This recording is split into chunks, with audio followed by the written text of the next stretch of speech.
Assalamualaikum warahmatullahi wabarakatuh. Kami dari kelompok 2 akan mempresentasikan hasil diskusi dari kelompok kami mengenai personal construct and role playing. Untuk kelompok 2 sendiri beranggotakan oleh Septiana Yususanti, Nori Itnania, dan Nur Hadijah. Personal construct atau konstruksi pribadi adalah unit dasar analisis dalam teori kepribadian yang lengkap dan dinyatakan secara formal yang dikemukakan oleh George Kelly dalam bukunya The Psychology of Personal Construct tahun 1955. Pengalaman klinis Kelly sendiri membawanya pada pandangan bahwa tidak ada kebenaran objektif dan absolut sehingga bergantung dengan pribadi masing-masing. Fokus utama Kelly adalah pada cara individu memandang lingkungan mereka, cara mereka menafsirkan apa yang mereka rasakan, dan cara di mana, sebagai konsekuensinya, mereka berperilaku terhadapnya. Konstruksi pribadi adalah dimensi yang digunakan untuk mengonseptualisasikan aspek dunia kita sehari-hari, dan seperti yang ditulis Kelly, orang berbeda satu sama lain dalam konstruksi peristiwa mereka. Menurut Kelly, kita berperan sebagai ilmuwan yang berusaha memprediksi dan mengontrol jalannya peristiwa di mana kita terjebak. Pendidikan dalam pandangan Kelly harus bersifat eksperimental. Tujuan utamanya adalah pemenuhan individu dan memaksimalkan potensi individu, memanfaatkan kebutuhan setiap individu untuk bertanya dan mengeksplorasi. Karakteristik metode Kelly tahun 1955 mengusulkan bahwa setiap orang memiliki akses ke sejumlah konstruksi, yang dengannya ia mengevaluasi fenomena yang membentuk dunianya. Kelly lebih lanjut menyarankan bahwa konstruksi yang kita gunakan masing-masing dapat dianggap sebagai bipolar, yaitu mampu didefinisikan dalam istilah kata sifat, baik buruk atau frasa kutub, membuat bahagia, membuat sedih. Sejumlah bentuk teknik kotak perbendaharaan yang berbeda telah dikembangkan sejak formulasi pertama Kelly. Teknik kotak perbendaharaan adalah metode untuk memunculkan konstruksi pribadi. Semua memiliki dua karakteristik penting yang telah diidentifikasi, yaitu konstruksi dimensi yang digunakan oleh seseorang dalam mengonseptualisasikan aspek dunianya dan elemen objek stimulus yang dievaluasi seseorang dalam hal konstruksi.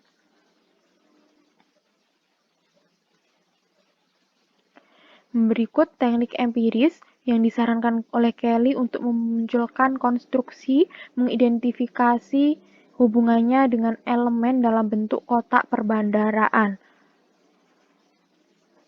di mana terlihat dalam kotak 20.1. Di sini ada seseorang yang diminta untuk menyebutkan orang yang berperan penting dalam hidupnya, di mana dia contohnya menyebutkan ibu, ayah, istri, teman, majikan, dan tokoh agama. Dan di sini orang-orang tersebut yang berperan sebagai elemennya dan kemudian dikonstruk dengan aspek-aspek. Yang pertama adalah quiet talkative, kemudian mean generous, dan warm cold, di mana untuk tanda silang di situ mengartikan bahwa untuk kutub yang benar atau kutub yang baik dianggap baik yaitu quiet, diam. Jadi misalnya untuk elemen A di konstruksi pertama ada silang, berarti dia menunjukkan bahwa pada elemen yang pertama itu menunjukkan quiet. Selanjutnya untuk elemen yang D di situ kosong, tidak ada tanda silang, berarti menandakan yang kutub sebaliknya yaitu talkative. Seperti itu.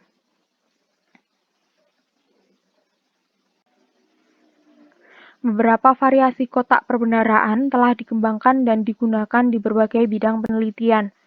Teknik kotak perbendaharaan menjadi alat yang menarik bagi para peneliti di bidang psikiatri, konseling, dan baru-baru ini di pengaturan pendidikan. Konstruksi ditimbulkan versus disediakan.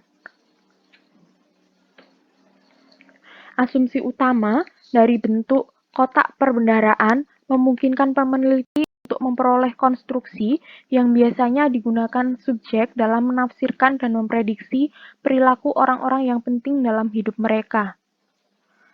Francella dan Bannister tahun 1977 tentang konstruksi yang ditimbulkan versus konstruksi yang disediakan sebagai masalah yang dihasilkan jaringan.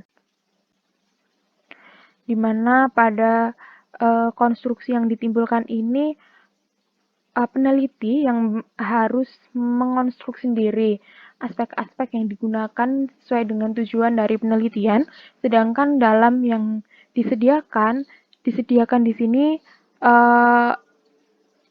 yang mana konstruksi sudah tersedia dalam jaringan, tinggal mengadopsi saja. Mengalokasikan elemen ke konstruksi. Alban Metcalfe tahun 1997 mengemukakan bahwa ada dua prinsip yang mengatur pemilihan elemen dalam teknik kotak perbendaharaan. Yang pertama adalah bahwa elemen-elemen tersebut harus relevan dengan bagian dari sistem konstruk yang sedang diselidiki. Yang kedua adalah bahwa elemen-elemen yang dipilih harus representatif. Tentu saja ketika kita memilih elemen, juga konstruksi harus yang relevan juga representatif, sehingga akan menghasilkan hasil penelitian yang valid dan reliable. Semakin besar jumlah elemen, biasanya antara 10 atau 25, atau konstruksi yang ditimbulkan, semakin besar kemungkinan keterwakilan. Konstruksi dapat bersifat psikologis, misalnya cemas, bersifat fisik, misalnya tinggi, situasional, misalnya dari lingkungan tertentu, dan perilaku, misalnya pandai olahraga. Berikut adalah 3 metode mengalokasikan elemen ke konstruk, yaitu cara untuk menentukan banyaknya elemen ke konstruksi. Yang pertama dengan split half, yaitu kita menentukan elemen-elemennya, kemudian kita mengkonstruksi. Misalnya di situ adalah fast slow, late early, dangerous safe. Di mana untuk kotak pertama pada elemen yang pertama dia fast, kemudian kotak elemen yang kedua dia early, dan yang ketiga karena kosong maka dia safe. Jadi kutubnya selalu baik buruk. Untuk yang baik dia ditandakan dengan silang, untuk yang buruk atau sebaliknya dia adalah kosong. Untuk yang kedua adalah form rank order form, yaitu dengan perankingan, di mana untuk konstruksi fast low, untuk elemen yang pertama itu ranking ke 10, sehingga dia paling lambat. Ini diurutkan dari yang tercepat ke yang terlambat, seperti itu. Karena rentannya dari 1 sampai 10, sehingga untuk elemen yang pertama pada konstruksi fast low, dia berada di rankingan ke 10. Seperti itu juga dengan yang elemen-elemen yang lain. Kemudian yang ketiga, ada rating form, yaitu form penilaian, di mana dengan elemen 1 sampai 10 dan konstruksinya fast, late, dangerous ini sendiri-sendiri, tidak ada dua kutub. Untuk fast, elemen yang pertama itu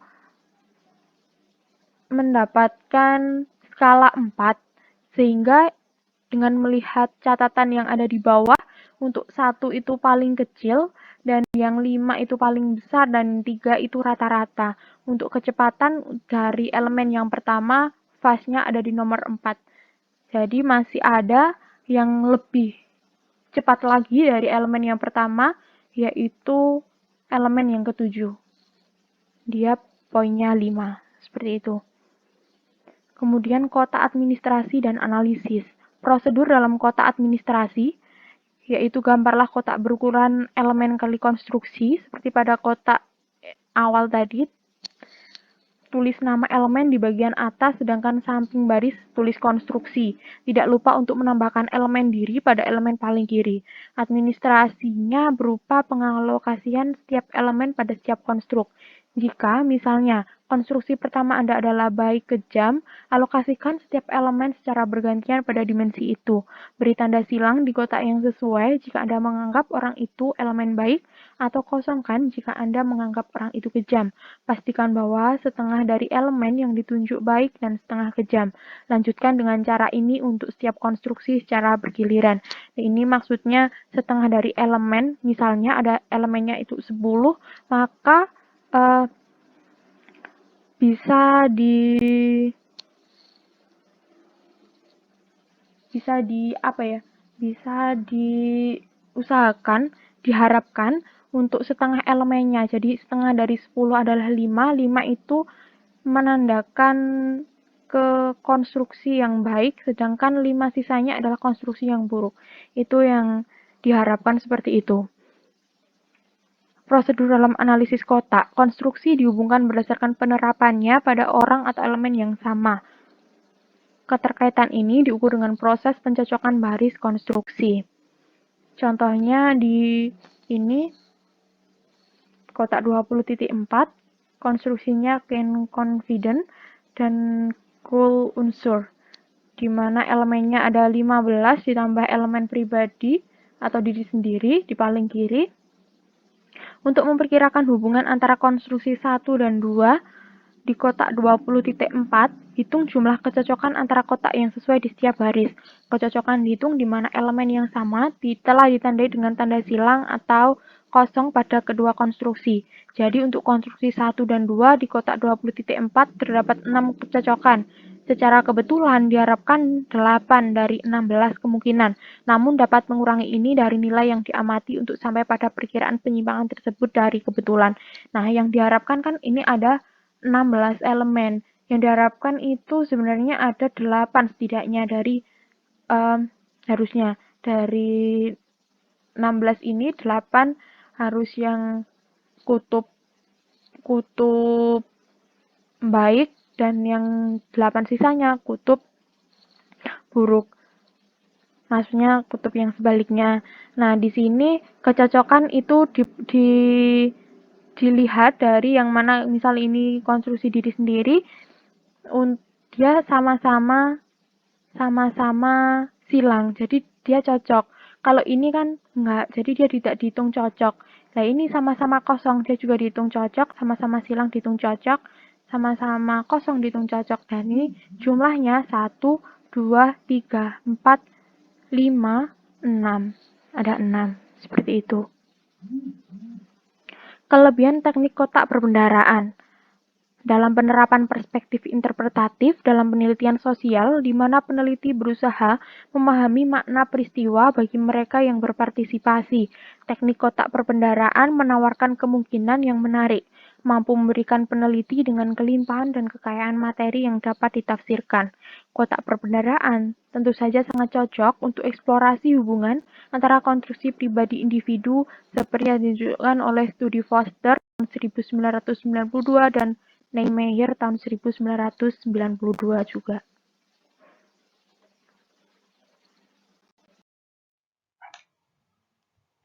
Selanjutnya adalah kelemahan dalam penggunaan teknik kotak pembendaharaan. Francella dan Bannister 1977 menunjukkan sejumlah kesulitan dalam pengembangan dan penggunaan teknik kotak. Yang paling penting adalah jurang pemisah antara kemajuan teknis dalam bentuk grid dan analisis serta dasar teoritis dari mana ini berasal. Kemudian kesulitan yang kedua yaitu berkaitan dengan pertanyaan tentang bipolaritas dalam bentuk-bentuk kisi di mana biasanya hanya satu kutub kontraksi yang digunakan.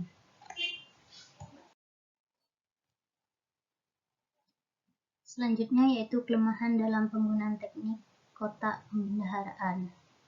Sejumlah masalah praktis yang biasanya dialami dalam rating grid diidentifikasi oleh York pada tahun 1978.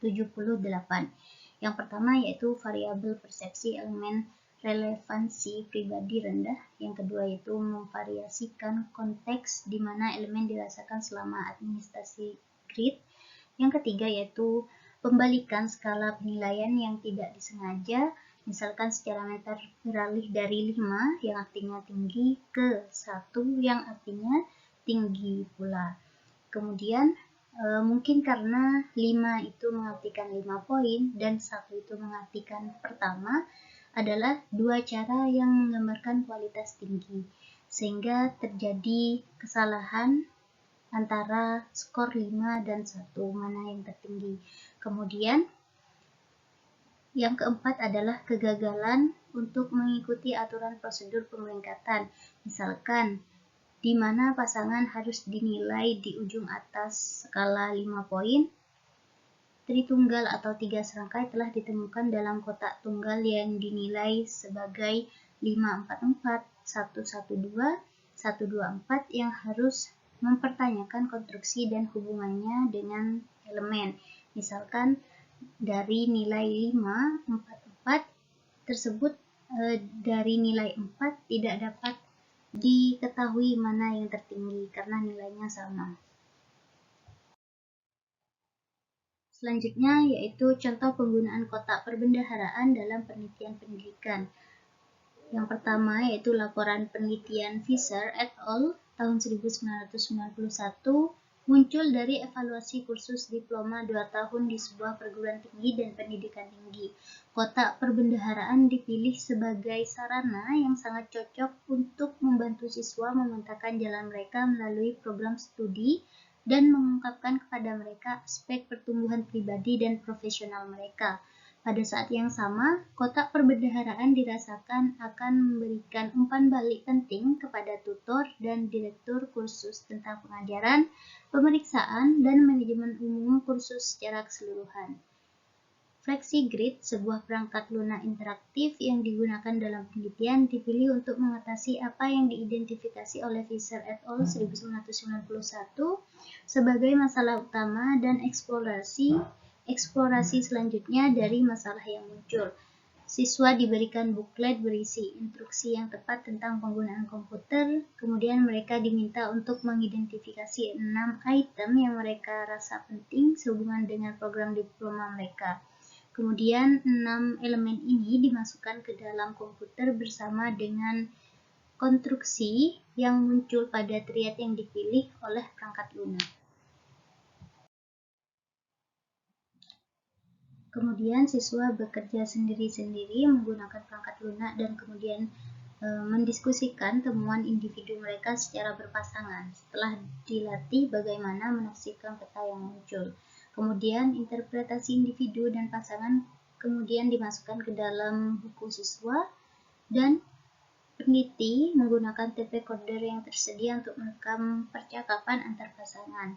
Analisis data dalam laporan penelitian berasal dari serangkaian cetakan komputer disertai dengan komentar siswa yang terperinci, beserta dengan catatan lapangan yang telah dibuat oleh peneliti.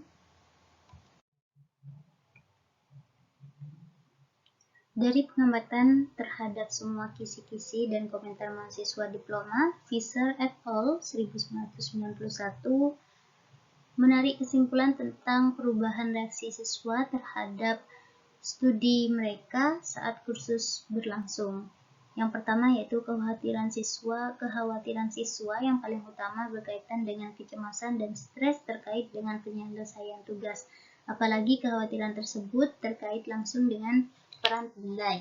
Yang kedua yaitu faktor ekstrinsik mengambil alih dari yang intrinsik, yaitu menyelesaikan kursus menjadi lebih penting daripada nilai intrinsiknya. Yang ketiga yaitu dukungan tutorial terlihat memberikan perlindungan terhadap stres yang berlebihan dan ketakutan akan kegagalan. Ada beberapa bukti bahwa tutor tidak terlalu berhasil dalam meredam masalah yang berkaitan dengan penilaian eksternal.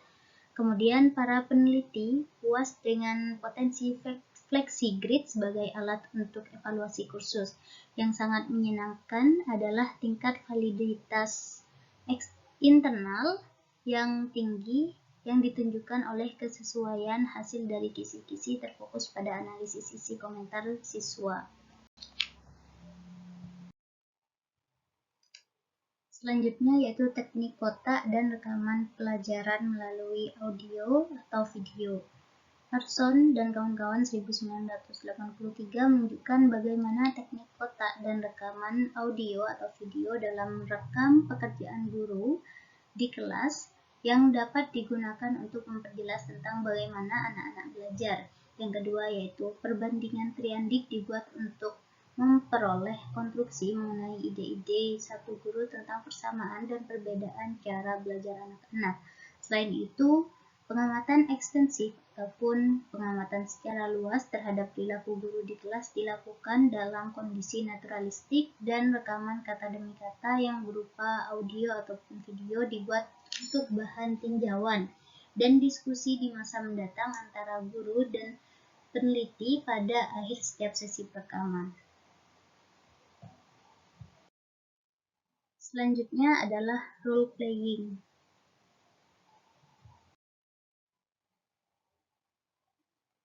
Role playing didefinisikan sebagai partisipasi dalam simulasi situasi sosial yang dimaksudkan untuk menyoroti konteks peran atau aturan yang mengatur episode sosial dalam kehidupan nyata. Isi dari role playing terlihat mencangkup konteks yang dilakoni atau pertunjukan yang diimajinasikan, yaitu penguraian skenario, keterlibatan aktor lain, dan kehadiran atau ketidakhadiran penonton.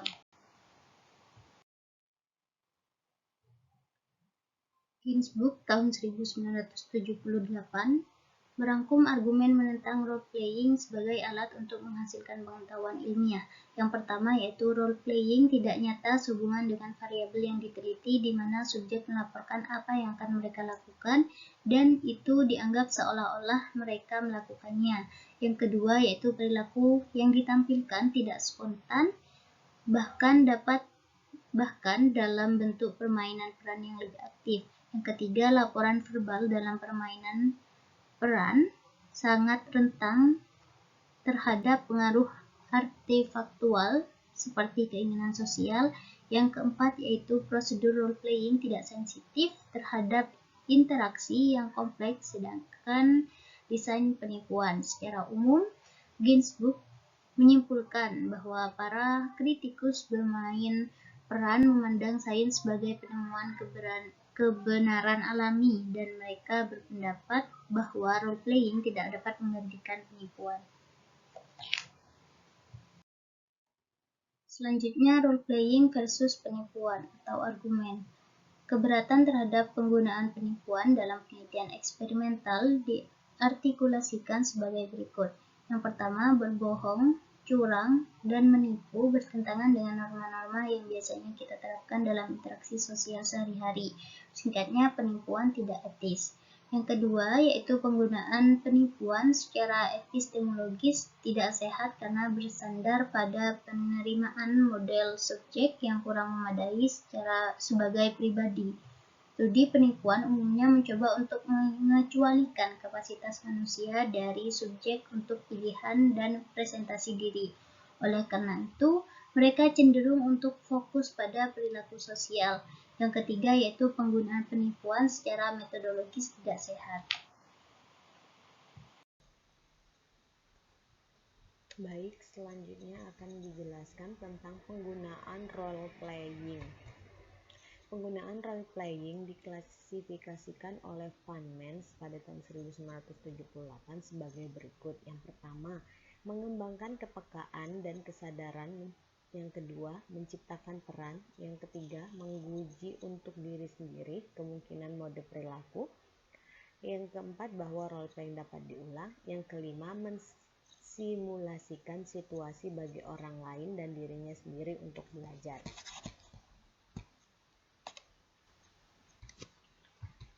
Selanjutnya, menetapkan tujuan. Van Mens pada tahun 1983 mengidentifikasi tujuan dari role playing sebagai berikut. Yang pertama, sebagai pengantar subjek. Yang kedua, sebagai sarana untuk melengkapi atau mengikuti dari titik yang sedang dieksplorasi. Yang ketiga, sebagai titik fokus dari kursus atau unit kerja. Yang keempat, sebagai istirahat dari rutinitas kelas atau workshop. Yang kelima, sebagai cara untuk meringkas atau menginterpretasi beragam subjek. Sebagai cara untuk meninjau atau merevisi topik. Sebagai sarana untuk menilai pekerjaan. Menentukan kendala eksternal. Roleplay bisa sangat memakan waktu yang lama. Oleh karena itu, penting bahwa sejak awal guru harus menyadari faktor-faktor berikut yang dapat menghambat atau bahkan menghalangi berjalannya roleplay. Yang pertama, ruang yang harus sesuai, waktu yang cukup untuk pemanasan, menjalankan roleplay, dan pembekalan yang sebenarnya, ketersediaan bantuan untuk membantu menjalankan sesi. Faktor kritis. Menurut Feynman 1983 menyarankan guru harus melihat isu-isu kritis yang terlibat dalam bidang masalah yang dicakup oleh role-playing dan memutuskan siapa yang memiliki kekuatan untuk mempengaruhi isu-isu tersebut serta siapa yang dipengaruhi oleh keputusan yang akan diambil. Kelebihan dan kekurangan role-playing dan latihan simulasi lainnya. Taylor dan Wolford mengidentifikasi dua tema termuka dalam diskusi mereka tentang beberapa kemungkinan kelebihan dan kekurangan dalam penggunaan latihan simulasi kelas. Pertama, peningkatan motivasi murid, dan kedua, peran simulasi dalam penyediaan materi pembelajaran yang relevan. Kelebihan motivasi dari simulasi meliputi 1. Minat dan kegembiraan yang tinggi dalam belajar. 2. Tingkat kesegaran dan keperbaruan berkelanjutan yang timbul dari sifat dinamis tugas simulasi. 3. Transformasi dalam pupil tradisional, bahan guru, hubungan subordinat. Yang keempat, fakta bahwa simulasi adalah mode perilaku universal. Mengenai kelebihan belajar yang timbul dari penggunaan simulasi, Taylor dan Wolford mengidentifikasi 1. Pembelajaran yang diberikan pada tingkat beragam, kognitif, sosial, dan emosional. Pengalaman pengambilan keputusan yang diperoleh peserta, peningkatan kesadaran peran, kemampuan simulasi untuk menyediakan pembelajaran dan komunikasi, keberhasilan yang dengannya pendekatan konkret yang diberikan oleh latihan simulasi menjembatani kesenggangan antara tugas dan dunia nyata. Taylor dan Wolford juga mengidentifikasi referensi yang berhubungan dengan simulasi sebagai berikut. Simulasi, walaupun menarik, simulasi adalah kegiatan yang menuntut waktu dan karenanya harus membenarkan sepenuhnya terbatasnya timetabling. Dialokasikan untuk pendekatan pendidikan yang bersaing, materi simulasi dapat menimbulkan masalah logistik, operasi, dan penerimaan umum sebagai teknik pendidikan yang sah, terutama oleh asosiasi orang tua. Mengevaluasi role-playing dan latihan simulasi lainnya. Menurut Megari tahun 1978, pendekatan yang menjanjikan berikut untuk evaluasi simulasi. 1. Menggunakan laporan naratif. 2. Menggunakan daftar periksa yang dikumpulkan dari ingatan siswa tentang pengalaman belajar positif dan negatif yang luar biasa. 3. Mendorong pemain untuk menghubungkan ide-ide dan konsep yang dipelajari dalam permainan ke bidang lain dalam hidup mereka. Baik, sekian presentasi dari kami. Kami ucapkan terima kasih.